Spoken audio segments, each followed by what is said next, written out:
Le besoin de reconnaissance nous fait faire des choses débiles. J'ai cherché le mot, mais bon, j'ai pas d'autres mots. Nous fait faire des trucs débiles. Et parfois en contresens avec ce qu'on devrait faire. C'est-à-dire qu'il y a notre essence qui nous dit va à droite et puis on va aller à gauche. Parce qu'à gauche, il y a le besoin de reconnaissance qui va nous pomper et nous dire non, regarde, en allant par là, tout le monde va t'applaudir. Sauf que c'est pas nourrissant, des applaudissements. En fait, il y a deux choses. Il y a ce qui nourrit l'être profond, donc ce qui est un véritable désir de vie profond, c'est notre être profond, notre essence, qui lui va être nourri. Donc c'est une véritable nourriture. Et puis on se sent nourri, on se sent vivant. Et de l'autre, ce besoin, cette recherche de la reconnaissance de l'autre, cette recherche d'être validé par l'extérieur, va nous donner l'illusion d'une nourriture, mais c'est une nourriture temporaire. Vous savez, c'est un peu comme boire un Red Bull et se dire ouais, j'ai la patate pendant 2 heures, et puis après être crevé après. Alors que si on se nourrit correctement, qu'on se repose quand on est fatigué, qu'on fait si on a une hygiène de vie qui nous permet d'être en forme, ça change tout. Donc en fait, le besoin de reconnaissance, c'est un peu le Red Bull de la vie. ça nous donne l'illusion d'être nourri, mais c'est temporaire, il va toujours nous en falloir, et puis c'est pas réellement nourrissant.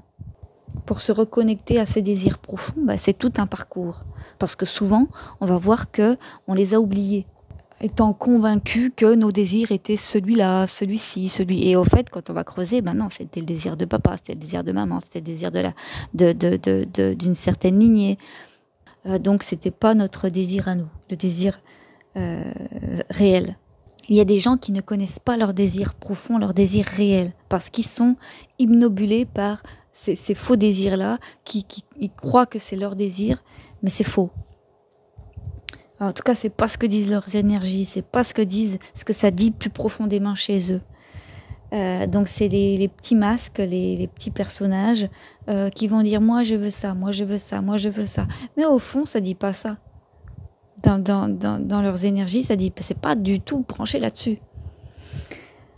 Donc ça, c'est un parcours personnel, hein, c'est un chemin que chacun doit suivre à son rythme pour lui-même.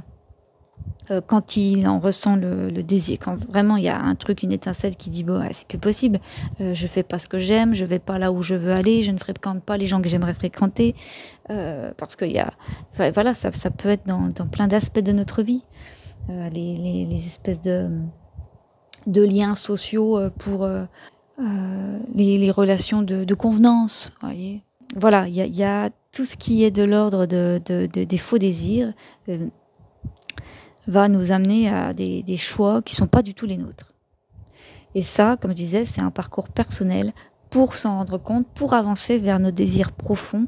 C'est un chemin qui est propre à chacun. Celui qui va freiner, on va voir que celui qui va freiner toujours parce que c'est lui qui a besoin de reconnaissance, c'est lui qui a besoin d'être vu, d'être validé par l'autre. C'est l'ego, c'est toujours l'ego, celui qui va gérer le système de survie. Et il n'y a personne d'autre. Il y a une illusion qui va nous faire croire que c'est peut-être le mari, peut-être les copines, peut-être d'autres choses,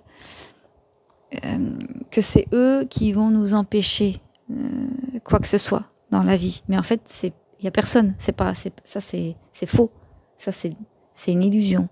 La réelle substance qui va nous empêcher de nous brancher à quelque chose qui est plus fort en nous, c'est l'ego, parce qu'il a peur, parce qu'il est né pour gérer la survie. Donc lui, il s'en fout d'aller nourrir son être profond, que vous ayez le besoin de nourrir l'être profond, il s'en fout. Lui, il veut que vous surviviez.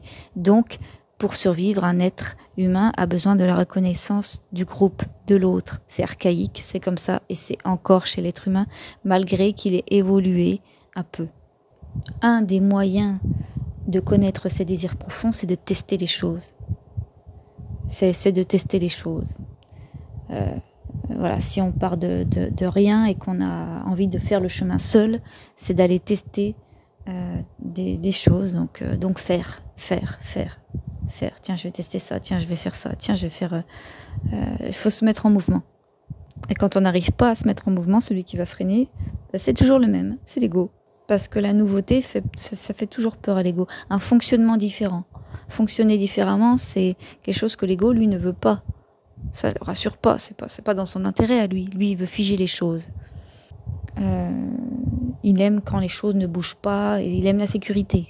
Donc, voilà. Et alors, ça me fait rire aussi parce que des fois, il y a des gens qui disent « Ouais, mais moi, je voyage tout le temps. Moi, je suis toujours sur les routes. Moi, tu vois, moi, la sécurité...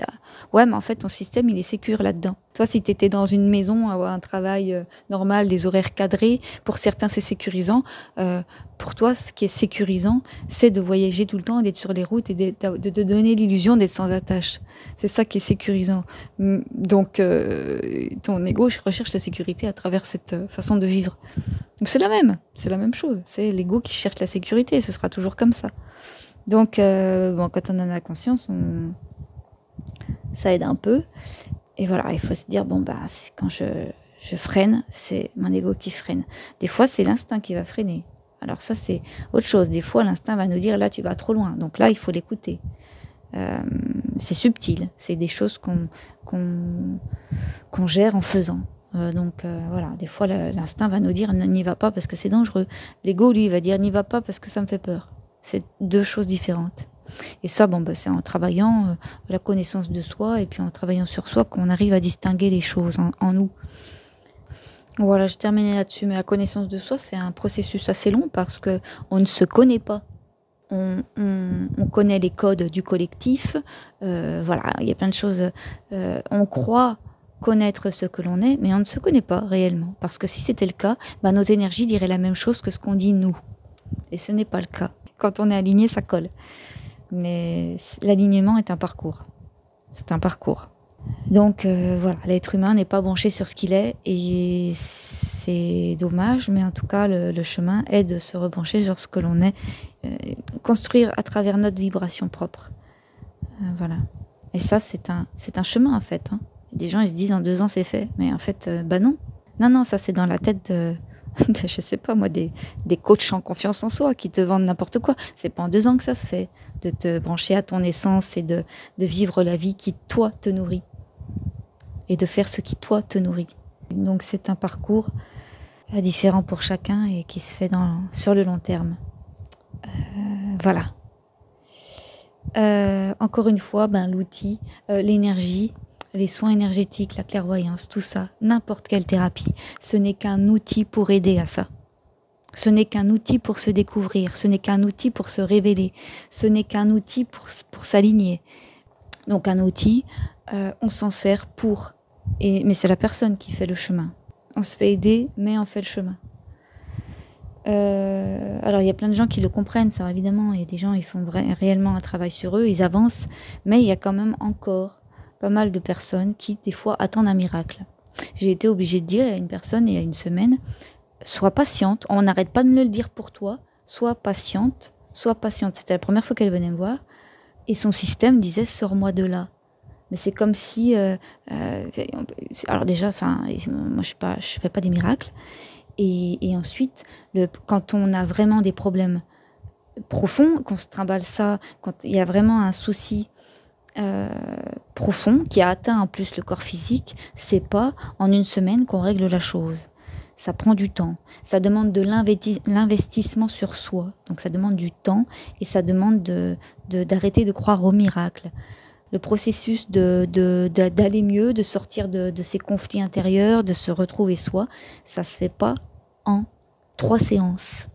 Et c'est valable pour toutes les thérapies. Il faut faire les choses, voilà, se lancer. Mais il faut sortir du fantasme que quelqu'un d'autre règle les choses à votre place. Alors déjà ça, c'est vrai, je devrais le rappeler à chaque fois. Un thérapeute vous aide, il ne fait pas le travail à votre place. Ça, de toute façon, il ne peut pas le faire. S'il le faisait, il serait en prise de pouvoir. Donc c'est pas recommandé, hein, c'est pas ce qu'on nous demande en tout cas, parce qu'on a chacun notre propre pouvoir personnel et puis chacun est amené à le vivre. Et à se sauver lui-même, tout simplement. Hein. Donc quelqu'un qui vous aide ne vous sauve pas, il vous aide. Point. Bon, je suis partie dans un autre sujet, mais c'est bien de faire des rappels parce que il y a quand même beaucoup de gens qui croient encore que l'autre est un sauveur et qu'il va faire des miracles. Non, il y a un investissement personnel et c'est d'ailleurs fondamental. S'il n'y est pas, de toute façon, voilà, ça peut pas marcher. Et les personnes qui attendent des miracles, de toute façon, continuent à attendre. Ça, moi, je l'ai vu avec plein de gens. Une personne qui attend, il continue à attendre. Et je l'ai encore dit ce week-end là, aux soins chamaniques collectifs parce que il y a l'attente qui est sortie. Et elle disait, ben, quelqu'un qui attend, ben, il attend. Il fait l'expérience d'attendre. Donc voilà. Je vous embrasse, prenez soin de vous et à bientôt.